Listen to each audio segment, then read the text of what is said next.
Good day guys, so another vlog, another issue, no? So itong sasakyan na to, itong una natin gagawin, ang problema na to, matigas daw yung preno, tapos mahina. So ngayon nagpa-check sa iba, sabi sa kailangan palitan ng hydrovac or either i-check daw yung alternator, pero ang target talaga nila is yung hydrovac. Meron na tayong mga ganito sa video ko sa mga nakaraan, pero ang problema kasi yung iba hindi napapanood, hindi binabalikan or hindi nila nakikita. So ngayon ito common issue na to, so hindi natin papalitan yung hydrovac, hindi natin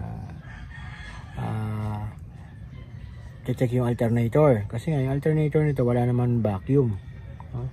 So dun pa lang makikita mo na or ma-analyze mo na hindi alam nang tumingin, or hindi nila kabisado. So lamang nga lang tayo kasi kabisado natin yan, so alam ko agad kung saan ang issue nyan. So andun na naman yan sa hose na maliit, yung papunta sa vacuum or yung papunta dun sa idle up, no? So okay, so madali na yan. And then ang isa pang problema nito, mahirap ipasok ang cambio, hirap na umatak or parang hirap na tumakbo kasi nga pinambibiyahe nila to ng mga kargada, no? Lagi mabigat ang karga, pero nakapagpalit na rin daw sila ng clutch noon 3 years ago. So ngayon upon diagnose ko, kailangan palitan ulit ng clutch components. And then siyempre ang nakabit nila noon possible is hindi na naman original.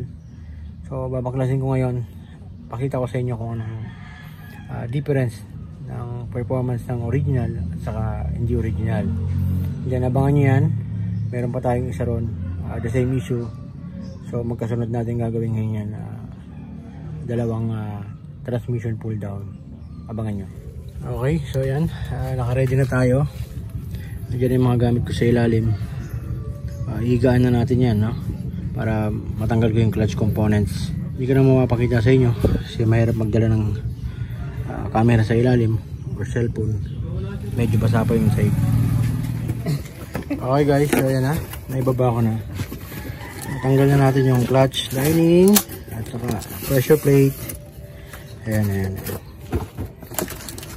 Ayan, makikita nyo XCD, no? Naka double spring din siya, pero kung compare nyo siya sa original, meron pa rin pagkakaiba, no? Ayan. Nakita mo ito ang gitna? Bilog na bilog yung ano. Iba. Diba? Tapos mas mababa to. Pero same lang din ko yung ano. Alin? Yung same papasok. Papasok. Pero yung quality. Naka double spring. Siyempre, iba yung quality ng original. Tapos, sa pressure plate. Ayan. Lalim, oh. Halatang maano ka, ha? Hindi mo iniwan yung clutch, ha? Tayo. Ha? Slider. Yari tayo. Nissan. Nabuking. Magkaiba. Ha? Ito pag area ko sa pagkira, bitaw clutch. Dapat talaga ganun. Ay makita mabaleyo. Kahit nga nakapabira ka, bitawan mo clutch, tatakbo yan. Okay. So yun ang pagkakaiba. So iba talaga pag alam mo yung original. Kung titignan mo, XCD, naka double spring din. Okay naman siya, magagamit. Original to yan. Ayan yung sounds. Minsan wala eh, minsan meron. Ayan, oh. Replacement ko na yan. Minsan tumutunog. Ayan. Ayan. Yan yung mga nagbabibrate. Original yan. So wala dito sa release bearing yung vibration, ano? Napaulit-ulit natin sinasabi. Nakikita nyo. So yan, dito original. Alin? Hindi yan original. Class A lang yan. Okay. O, tingnan mo ito, yung baleyo. Di ba yung pagkano? Actually, yung mga una talaga Nissan, baleyo naman talaga. Ito rin, hindi siya original. Hindi din siya original. Kasi 2015 yung sasakyan mo eh. Ganito yung mga pyesa niyan. Ito nga kuya yung sinabi ko sa'yo na 8,000 yung binayaran ko. Yun ang may height oh. Magkaiba oh.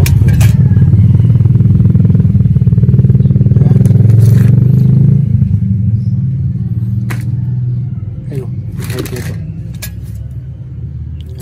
Yung height nito, yung taas yung kapal.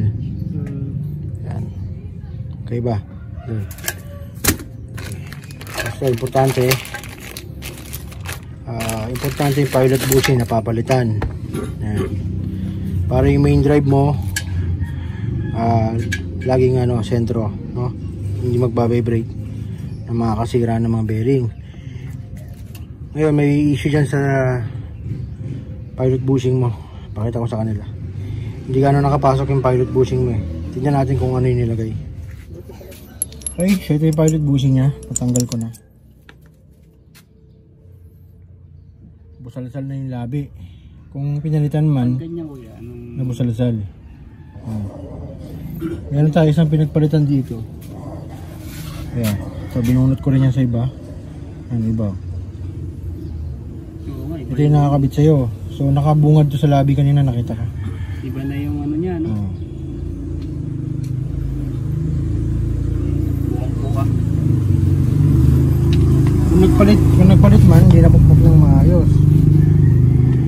So ito yung sa'yo, bago. Nakabit na natin ito. Okay. So ayan. Ito na yung release bearing nya. So yung clutch fork. And then yung release bearing. So sakto lang yung baba natin. Ayan. Putol-putol na yung kanyang lock. Ayan.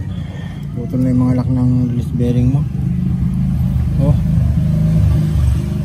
Ayan oh. Ayan. Sakto na. Ganyan na yan oh. Ayan. Kaya walay na. Yan naman kuya, anong cost niyan sa performance niya? Ito, gigewang-gewang na sa loob. Wala na yung lock. Tapos dry, halatang walang grasa oh. Ayan. Sakto yung baba natin. Ayan, makikita nyo dito. Tapos lang, malakas. Ayan, wala rin grasa. Quality. Ayan. Parang tirador ako yan. Okay. Okay, so ayan. Pwede nga. Kamusta yung cambio? Okay na?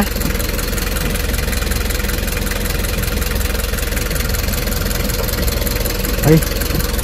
So, ganyan pag original, wala kayong marinig na maingay sa ilalim. So, makina na talaga marinig yan.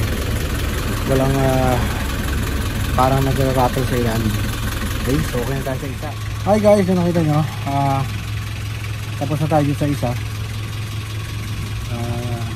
Tataka nga sila, medyo mabilis daw. Pero kaiban talaga kasi sa sanay na tayo. Alam ko na yung mga unang babaklasin, yun ay kakabit. Dito nakita nyo, may pagkakaiba sa pyesa, no? Kaya talaga nire-record ko sa kasa bumili. Ito bumili siya sa Banawi. Hindi na natin babanggitin kung anong store. Nakabili siya ng original pero mas mahal pa rin siya sa kasa. Okay, so okay na tayo dito. Sala natin yung isa. Meron tayong paningit na isa bago yung isang transmitter pa. Tinesting niya pa. Okay, so dito yan dapat ibababa na nila yung hydrovac yan. Tatanggalin daw yung dashboard. So sinisingil siya ng 6,000 and then maghapon din daw gagawin. So ang ginawa ko lang dyan, yung vacuum hose lang putol, kaya kinakapos ng vacuum yung kanyang hydrovac. Ngayon yung transmission naman daw niya estimate niya, sabi sa kanya maghapon daw gagawin, dapat yung gagawa. Siguro ganun yung style nila para mapabilis yung trabaho. Kaya ba niya lang talaga medyo kabisado natin. Okay, kala natin itong paningit. Okay, so dito ginawa natin yung change oil lang. Ito ang problema niya pa, hindi gumagana yung hazard. Ayan. Ayan, gumagana na ngayon. Nag-i-sprayan ko lang ng mga contact cleaner yung solder niya. Ayan, dyan sa aircon dito. Nag-lose contact din. Kasi itong sasakyan na ito bihira magamit. So 5 months na stock. Ngayon gagamitin niya ulit. Dinala na naman dito. Ayan, lose contact yung mga fuse. Contact cleaner lang pati dito. Ayan. So working na lahat. Ayan. Kanina pag in-aircon mo, ayan, walang engagement. Ayan, meron na. Hazard kanina hindi gumagana. Ayan. So nawala ng supply dun sa may flasher relay, kaya walang hazard. So ngayon okay na. Okay, so tapos na tayo dito. Okay guys, so tapos na tayo sa siningit natin. Magbababa ulit tayo ng transmission. Ayan na. Okay. So dito naman, ayan, maririnig nyo. Makaingay, no? Ayan. Baka man clutch. Baka may clutch. Baka may clutch. Ayan. So papakan natin yung clutch. Pero mawawala yung maingay na yan. Yan. So ganyan lang katahimik yung makina niya, no? Bitaw. Yan. So yan ang mawawalain natin mamaya. Tayo mo na. So guys, yan ang mawawala mamaya. Yan maingay na yan. At panigurado yan. Single spring ang clutch yan. Pinapapalitan natin ng original, no? So meron na tayong pyesa yan. Abangan nyo kung ano itsura nung nakakabit. Baka ganyan din nakakabit sa inyo. Okay, so yan na. Maklas ko na, no? Ayun na yung pinagpalitan. O yung papalitan natin. Ayan. Naka double spring. Pero maingay, no? Ayan, A-sin. A-sin. So ito yung kanina. Ito yung ngayon. Okay, ayun na. So shoutout sa in-orderan natin yan, ano? Maraming salamat sa effort, no? Ayan, ayan, ayan. So ito yung pilot bushing. Automatic palit yan. Release bearing. Clutch disc. Okay naman, pares siya nung sa kanina. Ang pinagkaiba lang talaga nila, ayan, ang pinagkaiba nila kanina yung presyo, no? Presyo. Makikita nyo, yung Nissan, ayan, the same. Okay, so ayan, nakapit na natin. Start, gusto natin. Ayan. Wala na yung tunog dito, ano na? Tahimik na. So, narinig mo na lang yung onda na makina. Lalim mo yun, ah. Okay guys, so makikita nyo, tumahimik na, no? So, nagagaling talaga yan sa clutch disc. Dito, no? Sa mga spring. So paulit-ulit lang yung sinasabi ko, dapat original. Kaya lang, yan, nakita nyo na naman. Parehas silang original pero magkaiba na pinagbilan. So ang difference ng price nila nasa ano, almost 2,000. Almost 2,000 ang difference nung binili sa store saka sa kasa. So mas mura pa rin talaga sa kasa. Sa kasa, pag doon ka bumili siyempre, ibibigay sa iyo yung talagang original. Nakakala ng iba, nagkakaroon ako ng kita dyan sa kasa na yan. Wala akong ano, kaya lang yung trabaho kasi sayang yung effort sa trabaho, yung bayad sa labor, yung panahon.